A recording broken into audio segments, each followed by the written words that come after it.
Hello and welcome to the LinkedIn Marketer Podcast. My name is Karen Hollenbach and today I'm wondering, can you hear the Staffordshire Bull Terrier next to me snoring? I think not, but I feel like I need to mention it because this is the new world of work, right? When we're working from our home offices, we have our pets with us. So today I am exploring how to craft an authentic personal brand, bit of a buzzword there, which I'm going to talk about, for a board career. And over the last few years, I've been doing a lot more work with organisations such as Women on Boards, as I've been exploring both for myself personally in my own portfolio career, in my role as the founding director of Bespoke, but also in my, I'm going to say, pro bono roles as the secretary and non-executive director of a charitable organisation, and for a short time, 2.5 years or so, maybe 3, with another charitable organisation in the capacity of a board member. And it's certainly a slightly different approach when you're thinking about writing your LinkedIn profile to support your board journey. Now, maybe it's an age and stage thing. I joined what I like to call the mid-century classic club a year or so ago, but certainly a lot of my colleagues and peers are really thinking about their board career. So let's have a look at what developing an authentic personal brand, and I also like to think of it as reputation management for your board career, what that looks like and how it can align with your board aspirations, and really highlighting your unique strengths and value as a leader. Now, if you're yet to embark on a board career, it's important you know it's a highly competitive space. And there are lots of opportunities, some of them paid, some of them not. And I highly recommend you explore professional development and support and mentoring through organisations like Women on Boards. There's a number of other organisations that can support your journey. And the reason I say that is because there's some fabulous humans in these communities who will shine a light on what's involved in being on a board, and that will help you decide, look, is this really for me? Is this my ego talking to me, or is this something I can really see as a genuine opportunity that's how I want to contribute in society and community at the moment? So whether you're a professional looking to serve on the board of a not-for-profit, a private company, or a listed organisation, establishing an authentic and well-defined, so clear, personal brand on LinkedIn can really significantly, there's a lot in that, it can improve your chances of securing the right board opportunities for you. And it's about shining a light on all of the key elements that make you the right fit for the next board opportunity. Now, I will say that a LinkedIn profile alone, a well-written, clear LinkedIn profile alone is not going to secure your next board role. Your networks and turning up to in real life events, spending time with colleagues and other professionals who are on boards will be the thing that helps you be considered for board roles as well. There's a high level of trust required for people joining boards, so people really need to know you to create opportunities for you. And again, for communities like Women on Boards, for members, they have board vacancies, also committee roles, which is a nice way, government committees, etc., which is a good way to sort of enter or begin your board career depending on your goals. So why is personal branding important? Well, in today's interconnected and increasingly digital professional world, your personal brand is an important part of how you package your skills, experience, and professional approach, and particularly if you're planning your board career.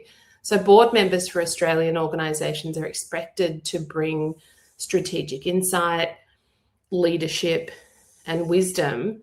And so how you show up on LinkedIn should reflect these qualities. So it's not just about showcasing your achievements on your profile, but about demonstrating your commitment to the issues and industries you care about. And so a clear and genuine personal brand helps you stand out to board recruiters and decision makers seeking professionals with the right expertise, values, and vision to contribute meaningfully to governance, which is a core part of the board's role. So when people who you know are advocating for you and suggesting the board considers you for their next appointment, they will definitely be looking at your LinkedIn profile. So steps to crafting an authentic personal brand for a board career. The first thing I recommend you do is to clarify what I call your leadership narrative.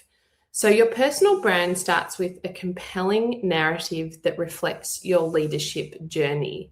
So before updating your LinkedIn profile, I really encourage you to spend some time reflecting on your key experiences, values, and the impact you've had. And this is really where writing a LinkedIn profile for a board career is quite different to writing it if you were a consultant leading your own organization, or if you were an active job search. So the things to think about are what motivates you as a sector or industry leader.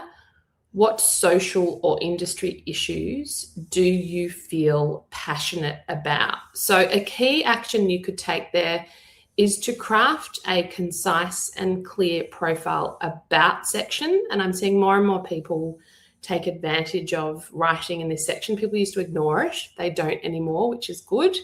And so in that about section, you've got 2,600 characters. I think I mentioned in one of my podcast interviews recently that it's only 2,000, but there's the correction for any of you that heard that and said, no, Karen, it's 2,600. You are correct. So in the about section, you should be highlighting your experience in governance, your industry expertise, and your dedication to key causes. So let me give you an example of something that you might write. So with extensive leadership experience in whatever sector, I am dedicated to advancing ethical governance and sustainability. And then you might talk about the shift, where you're seeing things heading. And your next paragraph might talk about the impact you've had in various roles, whether that be at the C-suite level or in your capacity in maybe non-executive director roles, committee roles, or even projects that you've led within an organization. So the next thing to think about is tailoring your profile for board readiness. So your LinkedIn profile should demonstrate your readiness for board roles. It should be a reflection of how you will contribute as a board member. So you should be highlighting, there's lots of shoulds there, your governance experience, strategic leadership, and the areas where you can add value. Now, it's going to be different depending on what your skill set is and your experience, but some examples might be risk management, finance, any legal experience you've had if that applies to you, or environmental, social, and governance issues. So for your headline, you should convey your leadership experience and aspiration to join a board. So for example, you might write something like experienced CFO, if that applies to you, board director, advocate for ethical governance and diversity. And in your experience section, I want you to think about showcasing both your executive roles and any governance experience, such as serving on committees, advisory panels, or boards. Now, if you've done pro bono work or you've been on committees or on board roles previously, and you're actually looking to secure paid roles, I really want you to put that board experience, as I've just said, in the professional experience, the experience section of your LinkedIn profile. Don't put it in the volunteer section of your LinkedIn profile. It's really important that we see that in the experience section of your LinkedIn profile. And then finally, there's a lot to think about here, and I'll put a link to a longer form piece I've written about this on Think Bespoke's blog, so you can also read some of the suggestions, and there's a little bit more information in what I'll share with you there about networking. It's really also demonstrating thought leadership on governance. Risk is a real consideration. Ability to manage risk is a real consideration for boards. So use LinkedIn to share your perspectives on corporate governance, leadership, and relevant industry trends. So regularly posting about governance challenges and opportunities will help you build credibility and visibility among those in a position to help you secure board roles. So you really do need to think about embracing the amplify step within the Elevate map. I've talked about the Elevate map in a lot of the interviews I've been doing recently. So the first step of the Elevate map is really discovering and thinking about your goals for LinkedIn. So in this case, it's to be considered for board opportunities and positions, and then to refine your LinkedIn profile, which is one of the things I'm suggesting here, in your about and your experience and your headline, and then you're connecting. So you're networking, whether that be in real life or on LinkedIn, connecting those conversations. Then the step is amplify. So how are you showing up on LinkedIn?